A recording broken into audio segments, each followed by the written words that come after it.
तो एपिसोड के स्टार्ट में हमें दिखाया जाता है कि सुजियान एक जगह खड़ा होता है और उसके सामने अरसा और मिंग्यू दोनों बैठी होती हैं, जिसके बाद वो उसे कहती है कि कल्टीवेशन को बीच में रोका नहीं जा सकता। इसके लिए जरूरी है कि तुम बगैर रुके इसे कंप्लीट करो और तुम्हें अपनी ट्रेनिंग के लिए एक प्लान बनाना होगा। तुम्हारा स्टेज अभी की रिफाइनिंग का है।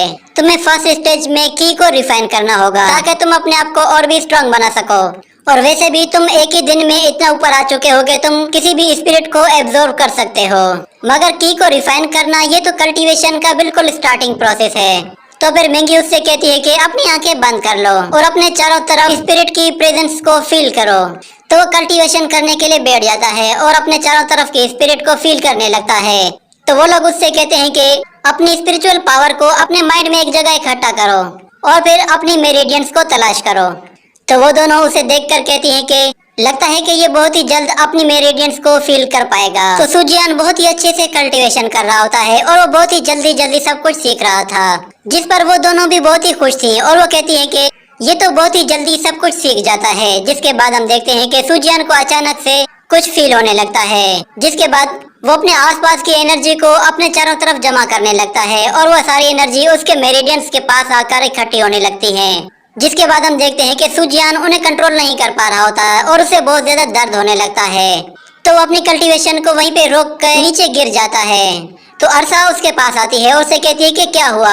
तो सुजियान कहता है कि मुझे बहुत ही दर्द हो रहा है। तो मिंग्यू कहती है कि ये शायद मेरिडियंस की वजह से है। तो अरसा उसे कहती है कि तुम थोड़ी देर के लिए ब्रेक ले लो और वो वहीं पे बैठ जाता है। जिसके बाद अरसा मिंग्यू से कहती है कि इतना जल्दी सब कुछ सिखाना सही नहीं है, हम लोग उसे ज्यादा ही हर्ट कर रहे हैं। तो मिंग्यू कहती है कि तुम सही कह रही हो, इस तरह तो इसे कोई मेंटल प्रॉब्लम भी हो सकती है। तो अरसा उसके पास जाती है और उससे कहती है जो चीज तुम्हारी दर्द कर रही है असल में उसे डेंटियंस कहते हैं। तुम्हारी डेंटियंस तुम्हारे पेट के ऊपर और निचले हिस्से में होती हैं। तो वो उसे उसकी डेंटियंस के बारे में बहुत कुछ बताती है। जिसके बाद सुजियान कहता है कि ये डेंटियंस होती क्या है, जिस पर अरसा कहती है कि इसे समझाने का कोई भी फायदा नहीं। तो वो लोग उसे समझाती हैं कि डेंटियंस स्पिरिचुअल पावर को स्पिरिचुअल एनर्जी में कन्वर्ट कर देती हैं। और वैसे भी नए डिसाइपल को इसको प्रैक्टिस करने में बहुत ज्यादा तकलीफ होती है, क्योंकि उनके मेरिडियंस में बहुत ज्यादा गंदगी भरी होती है और जिसकी क्वालिफिकेशन सबसे बेकार होती है उसकी मेरिडियंस में और भी ज्यादा कचरा होता है। और जब स्पिरिचुअल पावर तुम्हारी डेंटियंस के अंदर जाती है तो वो तुम्हारे अंदर की सारी गंदगी को साफ कर देती है, मगर ये सारा प्रोसेस बहुत ही ज्यादा पेनफुल होता है। और फिर वो उससे कहती है कि आज प्रूफ हो गया कि तुम्हारी क्वालिफिकेशन बिल्कुल ही बेकार है। तो कुछ देर रेस्ट करने के बाद वो लोग उसे दोबारा कहते हैं कि प्रैक्टिस करते रहो जब तक तुम अपने रिफाइनिंग रियलम में नहीं आ जाते। और फिर वो उससे कहती है कि हम तुम्हारी प्रैक्टिस करने में हेल्प करेंगे और तुम्हें कुछ ट्रिक्स बताएंगे। तो ये सुनकर वो बहुत ही खुश हो जाता है, मगर फिर उसके पेट में दर्द होने लगता है। जिसके बाद ये सीन यहीं पे काट होता है। अगले सीन में हम देखते हैं जॉन विंग को। उसके सामने एक साइबोर्ग होता है। वो उससे कहती है कि 12 घंटे गुजर चुके हैं और तुम लोगों ने अभी तक कुछ भी पता नहीं लगाया। और वो उसे डांटते हुए कहती है कि मैं कुछ भी नहीं जानना चाहती, मुझे जल्द से जल्द रिजल्ट चाहिए। और फिर वो उससे कहती है कि ठीक है, तुम यहाँ से जा सकते हो। जिसके बाद वो साइबोर्ग वहाँ से चला जाता है। और फिर जोंगमिंग कहती है कि आखिर ये किस तरह की मिस्टीरियस एनर्जी है और वो 2 ह्यूमन फिगर जैसी एनर्जीज वो क्या थी। अगर वो एनर्जीज इसी दुनिया से हैं जो कि वापस इस दुनिया के अंदर आई हैं, तो फिर एंसेस्टर लैंड में कुछ ना कुछ तो रिस्पॉन्स होना चाहिए था। और फिर हम दोबारा से सुजियान को देखते हैं। वो दोबारा से कल्टीवेशन करने की कोशिश कर रहा होता है, मगर उसे बहुत ज्यादा दिक्कत आ रही होती है। जिसके बाद वो गिर जाता है। तो अरसा उससे कहती है कि ये 3rd टाइम है, तुम फिर से रुक रहे हो। तो सुजियान कहता है कि ठीक है, मैं दोबारा से शुरू करता हूँ। तो वो दोबारा से कल्टीवेशन करने की कोशिश करता है और वो फिर भी फेल हो जाता है। और ऐसे ही देखते देखते वो कई मर्तबा फेल होता है। तो अरसा उससे कहती है कि ये तुम्हारा 18th टाइम है। ये कहने के बाद वो उसे एक जोरदार पंच मारती है। और फिर मिंग्यू वो भी उसे एक जोरदार पंच मारने के बाद कहती है कि अगर तुम प्रैक्टिस करना चाहते हो तो प्रैक्टिस करने में जल्दबाजी मत करो। तो उन दोनों से कहता है कि तुम दोनों थोड़ा सा सब्र करो और मेरी बात सुनो। तो वो दोनों अपना एक जोरदार पंच मार के उसे ऊपर उठा लेती है, जिससे उसे बहुत ही ज्यादा दर्द होता है और वो नीचे जमीन पे आ गिरता है। और वो उनसे कहता है कि इससे बहुत ही दर्द हो रहा है। उसकी क्वालिफिकेशन बिल्कुल ही लो होती है, जिसकी वजह से उसे बहुत ज्यादा दर्द हो रहा था।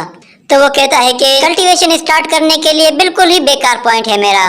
तो फिर अरसा कहती है कि आधे घंटे में ये लड़का 32 मरतबा रुक चुका है, लगता है कि ये लड़का इससे ज्यादा और कुछ नहीं कर सकता।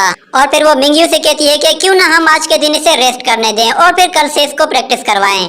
तो उसे मिंग्यू कहती है कि हमें जितना जल्दी हो सके इसे ट्रेन करना है। हम ज्यादा वेट नहीं कर सकते, उसे ज्यादा से ज्यादा कोशिश करनी होगी और ज्यादा से ज्यादा हार्ड वर्क करना होगा, और जितना जल्दी हो सके वो कल्टीवेशन लेवल में स्टेप इन हो जाए ताकि हम उसकी जिंदगी को बचा सकें। तो सुजियान उनकी बातें सुनने की कोशिश करता है, तो मिंगी उससे कहती है कि अपनी कल्टीवेशन करो। तो सुजियान को ये सुनकर थोड़ा सा गुस्सा आता है और फिर वो अचानक से एक फॉर्मेशन क्रिएट करने लगता है जिससे उसकी बॉडी के चारों तरफ से एनर्जी निकलने लगती है। तो अरसा कहती है कि आखिरकार ये सब कुछ शुरू हो ही गया। तो मिंग्यू कहती है कि सुजियान इस वक्त क्रिटिकल कंडीशन में है, उसे इस वक्त इंटरप्ट करना बिल्कुल भी सही नहीं होगा। तो अपनी एनर्जी इस्तेमाल करने की कोशिश करती है, तो अरसा उसे रोक लेती है और उसे कहती है कि क्या तुम अपनी एनर्जी यूज करके मरना चाहती हो। तो मिंग्यू कहती है कि सुजियान का ऑरा उसकी लिमिट बढ़ती ही जा रही है, मुझे उसे कंट्रोल करना होगा वरना उसे प्रॉब्लम हो सकती है। मैं बस उसे इस वक्त प्रोटेक्ट करना चाहती हूँ। तो अरसा उससे कहती है कि तुम्हारी पावर्स बैन हो जाएंगी कुछ टाइम के लिए। ये कहने के बाद वो उसका हाथ छोड़ देती है और फिर मिंग्यू अपनी पावर से एक फॉर्मेशन क्रिएट करने लगती है, जिसके बाद हम देखते हैं कि मिंग्यू उसके चारों तरफ एक बहुत ही पावरफुल शील्ड बना लेती है, जिसके बाद सुजियान अब रिलैक्स होकर अपनी कल्टीवेशन करता है। और उसी के साथ ये एपिसोड भी यहीं पर खत्म हो जाता है।